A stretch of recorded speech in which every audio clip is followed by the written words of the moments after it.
This is a demonstration piece for your facing. So this, I picked out some black fabric just so you could see it easy. It's not iron or anything. But this is basically what you do. This is, we're going to assume for the moment that this is your real fabric. Because you make the facing with the same fabric as you do for your overall garment. Alright, now in this particular type of facing, you put one edge is on the fold. It'll be marked on the pattern. So, pin it all around and cut the piece. Make sure that you have your markings. All your markings. You can make little clips if you want for these. Center back is important. Little markings here, but you can clip them. Little tiny clips. Little scissors, clip them, just so you know where they are. On this one, you can do a little tiny clip, just so you know where they are. But when we put the interfacing on, you're gonna have something to write on anyway.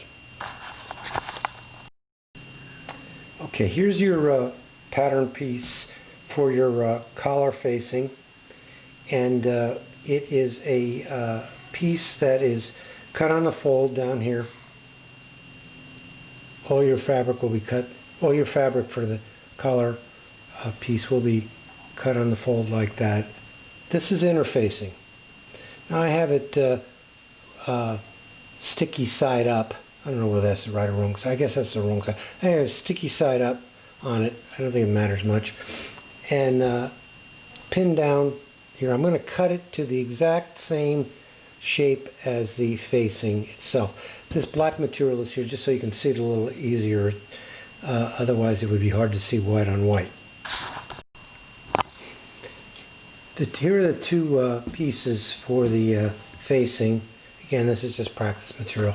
Here's your interfacing, and here's the fashion fabric. Put in the marks, center back, shoulder seam, center back. I'm sorry, shoulder seam, center back. Just ignore that. That was a mistake I made. I was trying to get a center line, but it's not important. It'll match up with the notches.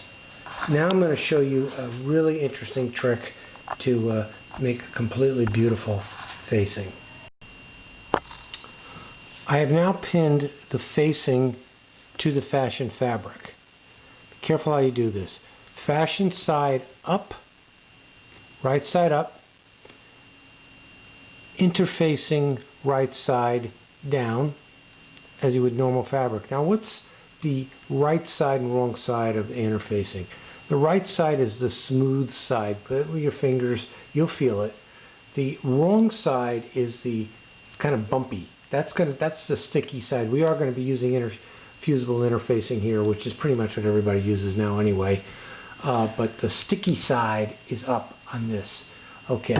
Now you may notice the pinning, a lot of pinning. Interfacing tends to move.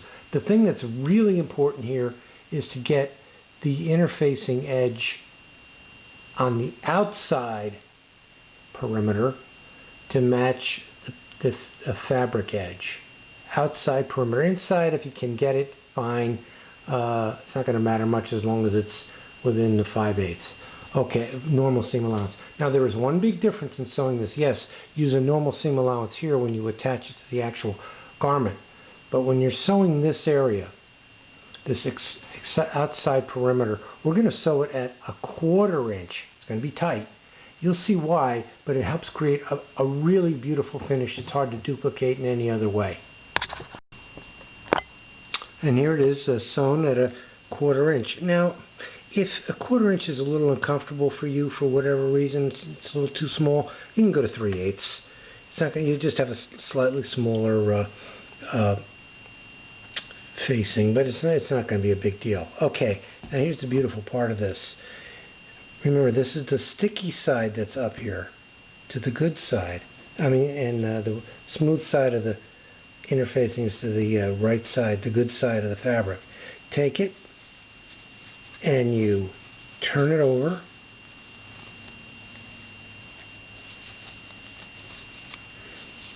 And, well,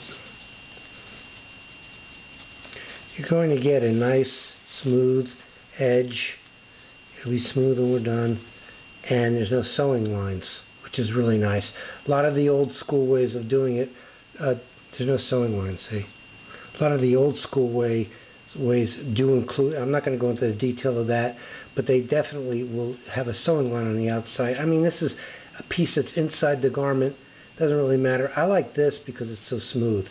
But that's how you do it. I want to give credit for this to my wonderful teacher, Pamela Knights from Long Beach City College. She's the director of the fashion department there, and she herself got this idea and trick from Threads magazine. So I want to give everybody credit. I wish I could claim credit for this, but that's how it goes. We're going to next fuse the interfacing. Before we do fuse the interfacing, I forgot to mention, it's probably not a bad idea, the little clips along the edge. This is a curved edge, and it will tend to have little bumps and so on. And just take your scissors and go left, right, like I'm doing. Just don't cut the seam line, and just go all the way around, and it should be okay. We'll fuse it next. So here's the facing, about to be ironed. I haven't ironed it yet. I did go around the edge, and using my fingers to make this seam as tiny as possible. And as you can see, it came out okay. There's no interfacing showing on the outside. So I am going to sew it now. I am now going to iron it and get that thing fused. I'm going to iron it from the interfacing side. Double make sure that the sticky part is down and this feels smooth. If you're unsure, check it, because if you get the sticky stuff on that iron, forget it. Getting it cleaned up is a real nightmare. Anyway, I'm going to use a low heat on this and go all around. You don't have to use steam, just kind of press it down and work it. It's not too hard. Just do that all the way around so it's nice and secure, and which is I'm going to do in a minute.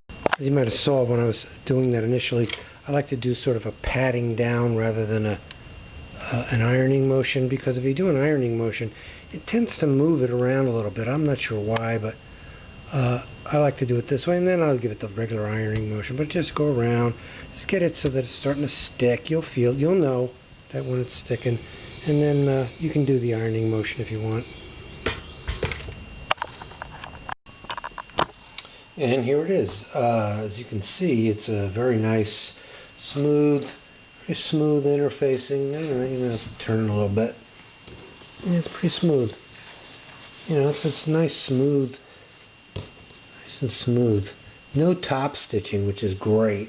Typically, most instructors would have you do it in a somewhat different way that involves top stitching, which doesn't look good. And so yes, it's inside the garment. Only you are going to know about it, or your client will know about it. But it does make it look pretty darn pro. Ba-boom, as they say. Now, you're going to see, you might have a little excess interfacing over the edge here. Big deal. You're going to be doing a 5/8 seam around when you attach it to the garment anyway. Or you can trim it off if it bothers you. But, it's not the end of the world.